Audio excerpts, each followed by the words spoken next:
Hello mga ka-fishy! Welcome back again for another video. And for this video, ipapakita ko ang typical Saturday ko as a fish keeper. So let's go!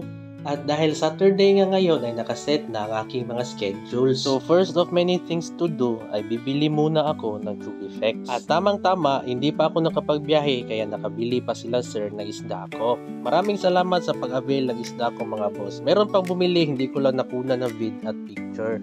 Balik-balik mo ha. Mula dito sa amin ay babiyahe ako ng estimated 15 minutes patungo sa bibilhan ko ng Chubifex. Dito ay napagas ako kasi meron pa akong ibang errands na pupuntahan.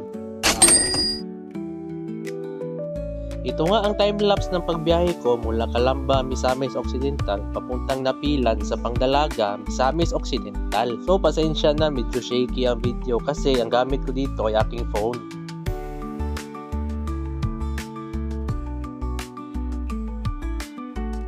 Medyo may kalayuan nga ang bibilhan ko ng Chubifex pero okay lang kasi alam kong mabubuhay naman lahat pagdating ko sa bahay. At dito ay narating ko na nga ang bibilhan ko ng Chubifex. At sa pond na yan meron yang fry ng koi. At naisipan ko na magdala na lang ako ng fry ng goldfish. Kasi overstock naman ang fry ko dito, sayang naman kung mamatay. Kesa naman mamatay ay dito na lang yung iba. At ito na nga ang pinunta ko dito ka-fishy. Kita nyo yung hinuhuli, yan ay Chubifex. So isang timba ng Chubifex nga ang bibilhin ko dito para ipakain ko sa aking mga isda. So good for 1 week na to. Kadiri man yung tignan ay para sa aming mga fish keeper, para yang ginto. So ito na nga ay nakabalik na ako sa aming bahay. At ito na ang dala kong Chubifex. Pagkadating ko nga ay meron akong running water na inihanda kasi lilinisan ko pa ang binili kong Chubifex. So ang Chubifex nga sa mga hindi nakakaalam, ito ay isang aquatic worm na mataas ang protina at maganda ito ipakain lalo na kung mayroon kang maliliit na isda para mabilis sila lumaki. So after that mga ka-fishy ay huhulihin ko pa ang natitirang isda ko dito kasi lilinisan ko pa ang pond na to. O diba, hanip maging fish breeder no? Diba boss, okay lang ang algae sa pond or sa tank? Bakit kinukuha mo yan? So my answer for this ka-fishy, kinukuha ko ang algae lalo na kung pinapag-grow ko pa ang isda. Other food source kasi ang algae at gusto ko na ang isda ko ang kakainin lang ay ang Chubifex. At sa hindi nakakaalam, ang algae ay isang tridor.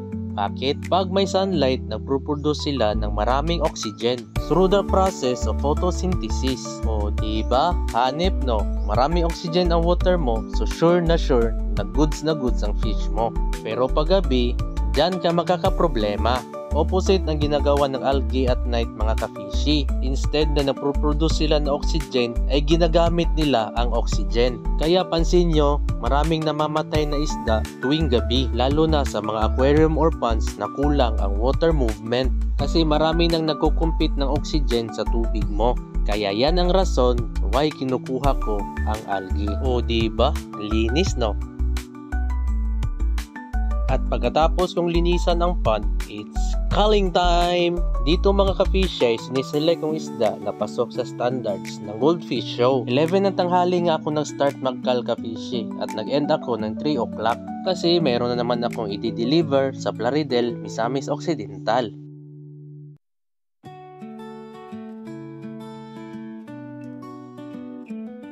Dito nga kami magmi-meet up ni boss sa bus stop sa Looc Plaridel. 100 pieces na fry ang order niya ka-fishy.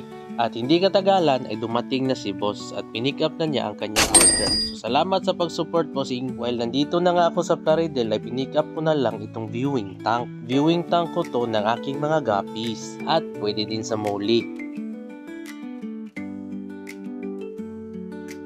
At pagka-uwi ko nga, continue sa pag-cull.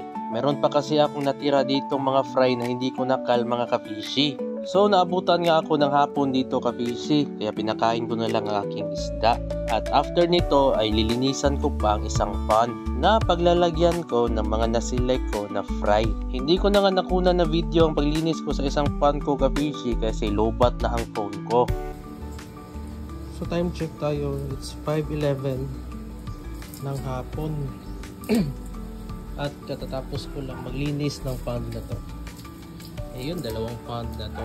Nalinis ko para madaling lumaki ang mga selected natin.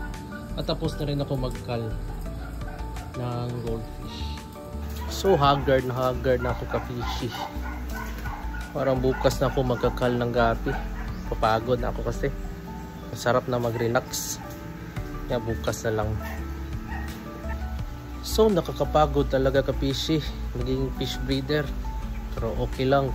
Ganyan talaga ang buhay. Pero at least yung perang nakuha ko dito, nakuha ko sa marangal na paraan.